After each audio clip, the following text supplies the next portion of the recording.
16 minutes past the hour, Britain's police and security services failing to prevent youngsters from joining jihadi groups.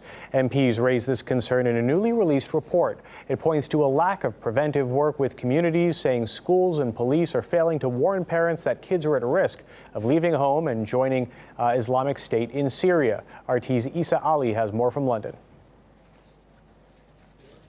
Well, this report launched by the UK Parliament's Home Affairs Select Committee really hones in on the phenomenon of young British, mainly Sunni Muslims, travelling out to Syria to join ISIS as foreign fighters. And it points to the universality of access to the internet and obviously the proliferation of the internet, which is making it more difficult for families and authorities to track what young people are doing and in many cases being radicalised in their own bedrooms without anybody even noticing. The report also highlighted the necessity of developing a counter-narrative in order to equip young people with the skills to be able to resist the narrative being pumped up by the so-called Islamic State, giving those young people the ability to see through what can be at times very sophisticated propaganda. And it was launched, this report was launched in the wake of 3 young girls from East London travelling to Turkey and then on to Syria. And it was full of criticism for the police's response, saying that the police took essentially too long to respond to the girls going missing, and essentially that time wasted allowed them to move from Turkey to Syria. The police have responded by calling the MP's report misleading, so a clear rift there between the Parliament and the police. But the other main factor the report focused on was Islamic State's utilisation of social media, and you know, we've seen over the last year posting pictures of how rosy life is in the caliphate, with pictures of children wearing, you know, Islamic State paraphernalia and clothing. And so the report calling on websites like Twitter, like Facebook, and like YouTube to do more to pull down this type of extreme content. For more on the reasons behind the growing influence of Islamic State, let's bring in political social commentator Mohammed Ansar. Thank you for joining us here. So why does it seem it's so difficult for UK police to block youngsters or dissuade them from joining Islamic State, or apparently wanting to? Well, thanks for having me this afternoon. I think some of the key issues we have to raise are all the C's. We've got issues around credibility, culpability.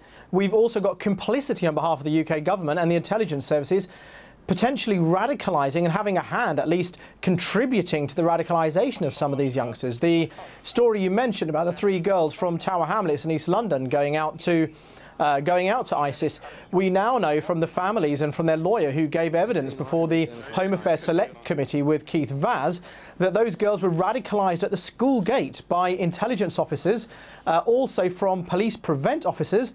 Those girls were then told, don't tell your parents, don't tell any of the adults around you.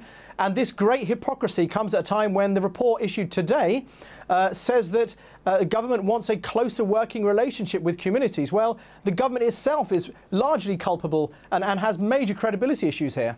So wait a second, you're saying police told these kids to join ISIS?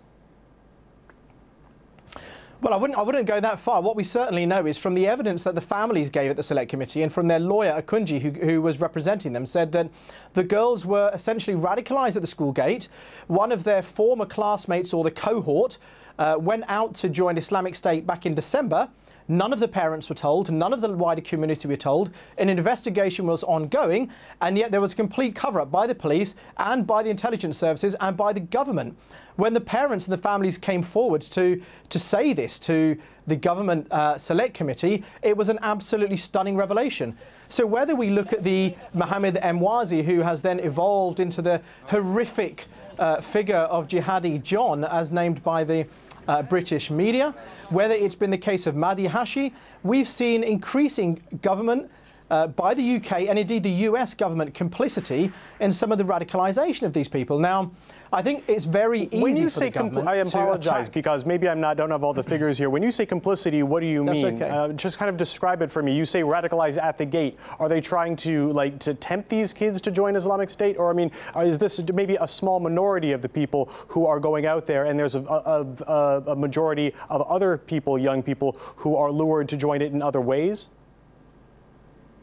I think we've seen different categories of people going out to join Islamic State. We've seen some like Iftikhar Jaman, who was one of the first to go out there with a cohort from Portsmouth, who died. He was going out for humanitarian aid, became embroiled in the war, became a chef for, I think, a number of months, and died in his first battle. We've got others who have gone out for humanitarian aid.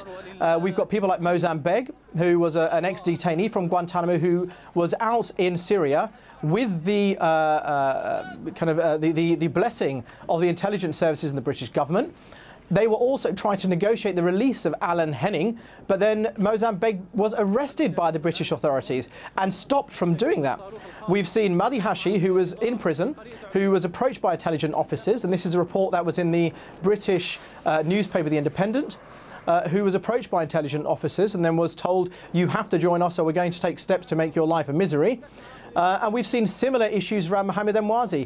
Now, the story relating to the 3 girls from London, from Tower Hamlets, who went out to Syria, the testimony of the families and of their lawyer is that there was they were terrorised, I think was the word of one of the fathers, by British authorities and intelligence services. We also know that in Turkey, a Western allied intelligence officer, I believe from Canada, was arrested for facilitating their departure from the UK and their transit to ISIS. So we've got some kids who are going out on their own. We've got some people who are going for humanitarian aid. We've certainly got some who are going out there for misadventure, to commit acts of terrorism and others.